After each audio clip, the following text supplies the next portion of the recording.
Fait que j'espère que l'image est bonne. On est en train de regarder les œuvres d'Hélène Marcotte.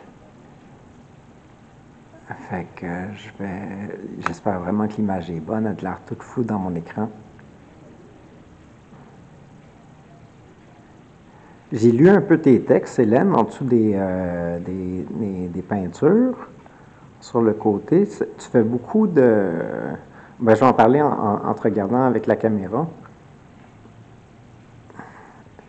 Je sais que chacune de tes œuvres qui sont représentées ont une histoire, entre autres. Oui, oui. Ben, au fond, moi, quand je pense à un tableau, je me raconte une histoire. À partir de cette histoire-là, je la peins. Mais l'histoire peut changer en cours de route, comme ce que je peins peut bouger en cours de route aussi. Okay. Mais tout le temps, je focus souvent sur l'idée principale, mais je peux rajouter des choses, je peux penser à éliminer certaines choses pour arriver à quelque chose qui représente plus ce que je voulais proposer. Puis c'est pour ça que souvent mon dessin original va être modifié, puis le texte, il va naître après la peinture. Okay. Parce que c'est finalement, je propose un texte, des fois il y en a qui vont dire, oui, mais tu guides peut-être le spectateur, tu le sens vers quelque chose, mais non, moi c'est parce que je veux exprimer ce que j'ai ressenti à le faire. Mais celui qui l'observe, qui le regarde, il peut faire sa propre histoire.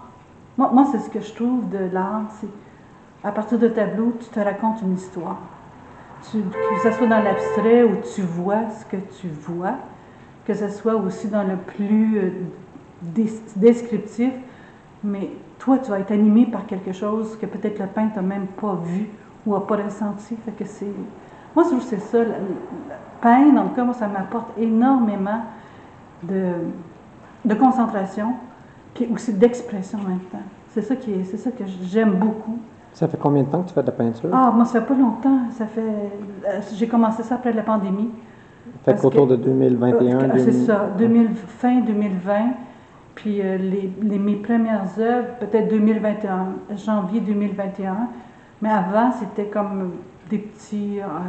après la pandémie, la première année qui suivait la pandémie, c'est plutôt des dessins que je faisais. OK. Et puis après, j'ai dit, pourquoi pas? J'avais suivi quelques ateliers avant la pandémie d'un peintre dans ma région, d'où je viens, là, des Deschambault, Trois-Rivières, dans cette région-là. Puis on reproduisait finalement une de ses œuvres. Mais pour moi, j'y allais, mais j'accompagnais plutôt ma sœur, qui est en période de convalescence. Mais le message que ce peintre-là m'a donné, je pense que c'est ça qui m'a guidée pour continuer à me dire, la peinture, c'est l'observation. Okay. Créer, c'est observer.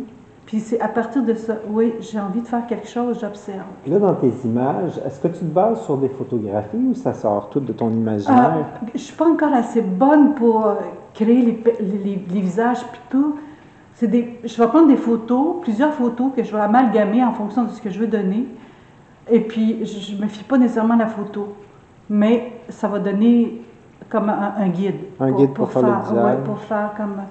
Surtout, des guides, parce que c'est ça, mais de plus en plus, je m'aperçois que je fais maintenant plus que ce que je veux faire, sans nécessairement la photo. Okay. C'est plutôt pour les proportions que la photo va m'aider, comme, ça paraît pas, mais la proportion des épaules versus la tête, la différence, l'espace entre les deux yeux, dépendant qu'est-ce que tu veux donner, quel trait que tu veux donner, c'est important aussi. Fait que c'est plutôt ça que la photo va m'apporter. Mais en premier, c'est ça, je vais chercher peut-être des photos comme des animaux, les ours, dans la position que je veux avoir. Okay. Comme dans celui ici, là, sur le dernier souhait.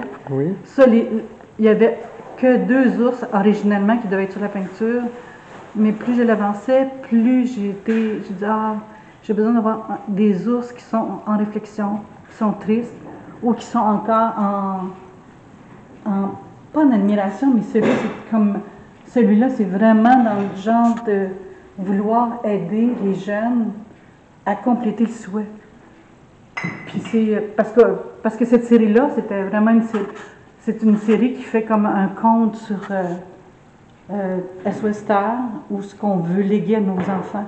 Okay. Puis à partir de mes peintures, j'ai toujours comme le côté plus incertain du côté souffrance de la terre, mais j'ai toujours mis un enfant. L'enfant est important pour moi dans chacune dans chacune des toiles.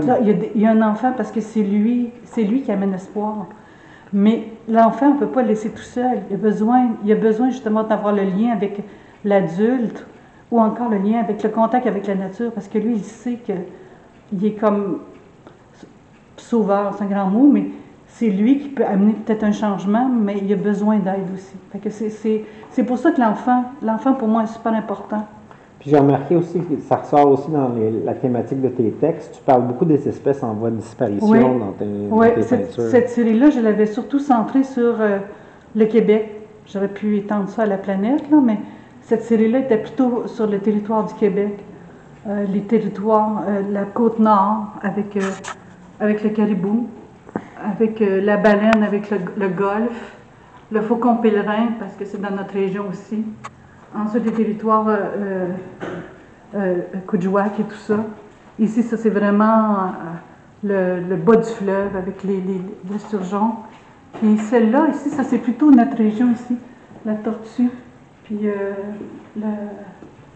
la tortulute, puis la renette, faugrillon. Celle-là, j'ai plus ramené mes espèces d'ici, là. Parce qu'avec Contrecœur, où justement on a arrêté où c'est en attente là, pour la construction, à cause justement de ces espèces-là qui sont menacées. OK. Fait que, sur ça, je suis allée vraiment bâtir. J'aurais pu l'étendre à la planète, mais je trouvais que juste notre petite section, on dit toujours que le premier mouvement, on le fait sur ce qui est très près. Fait que c'est pour ça que je l'ai axé plutôt sur notre région, le Québec.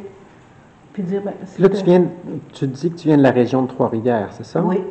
Est-ce que tu habites toujours dans cette région-là? Non, j'habite à Saint-Charles-sur-le-Richelieu, maintenant depuis près de 30 ans, 30-35 ans. Ouais. C'est la région de Saint-Hyacinthe, finalement. Mais c'est ça. Mais originalement, c'est ça. Moi, comme ma famille est encore là, je fais souvent des allers-retours, je vais voir mes sœurs. Mais de là, c'est de cette petite place-là, j'ai commencé à tenir un pinceau. Ah, c'est le fun. Parce qu'avant, moi, je travaillais dans l'alimentaire, là, je suis à la retraite, puis tout ce qui était... je travaillais avec des gants, je travaillais à protection, pour tout ça, pour pas contaminer justement la nourriture, fait que j'aimais pas me salir les mains. Puis finalement, à la retraite, ben, j'ai dit, après avoir été suivre ces petits ateliers-là, j'ai dit, Suzanne m'a donné justement le petit coup de pouce pour dire, ben, essaye-toi. Pour la peinture? Essaye-toi pour la peinture. T'as pas besoin de personne. C'est toi, là. C'est en toi, là. Ce que tu as à montrer, à exprimer, c'est toi qui va c'est le mieux placé pour savoir qu'est-ce que tu veux montrer. Puis je trouve que l'art, on n'a pas cette culture-là, nous, hein, de l'art. Tu sais, quand on entend quand on voit, mettons, comme si on parle Europe, où les jeunes sont amenés dans les musées, dans les galeries. Tandis que nous autres, on ne l'a pas. Puis je trouve que c'est comme quelque chose qu'on devrait plus imprégner nos jeunes parce que c'est quelque chose qui permet de t'exprimer, de te concentrer, de calmer ton anxiété, parce que finalement, tu t'apaises en exprimant ce que tu veux. Fait que je trouve que c'est un beau moyen. La peinture, c'est un beau moyen et toute forme d'art que je souhaite à chacun de pouvoir retrouver la sienne, sa voix. Ben c'est super. Là, je pense que tu es exposé jusqu'au 22, ça se peut-tu? 18 février, oui. Jusqu'au 18 février? Oui, c'est ça. Fait qu'il reste peut-être une dizaine de jours à peu près? Oui, à peu près une dizaine de jours. Fait que c'est comme... Au fond, c'est comme un conte. Chaque tableau est une page d'un conte. Puis ce conte-là, ben, c'est le conte pour notre planète, on l'aime. C'est vraiment le fun. Moi, comme je te dis, ma préférée, c'est celle-là. Ça, c'est la dernière. La dernière rose, là, oui. Ouais, la dernière que j'ai faite. La dernière rose. Souvent, puis ça, tu l'as peut-être remarqué aussi, j'ai souvent le mot le dernier, mais par contre, celle-là, avec les générations, donc la personne âgée, c'est ensemble, c'est ça que je te disais, le lien entre il faut se faire aider. Chaque être est important. Comme en connaissant beaucoup notre nature, on réalise que c'est important de la protéger aussi. Puis chaque petit geste est important. Pas nécessairement des grands gestes, là, mais petits gestes dans ton quotidien, c'est ça. Fait que c'est... puis je peins surtout, c'est ça, je peins surtout avec un thème au départ. Puis c'est beaucoup... J'avais fait une autre série qui était plus sociale. Celle-là était plus comme politisée sociale. Puis dans mes futurs qui s'en viennent, ben c'est plutôt social. J'aime beaucoup le côté social, le côté rapprochement humain. Le message que ça transmet. Le rapprochement. Oui, j'aime beaucoup le rapprochement humain. C'est ça qui est important pour moi aussi.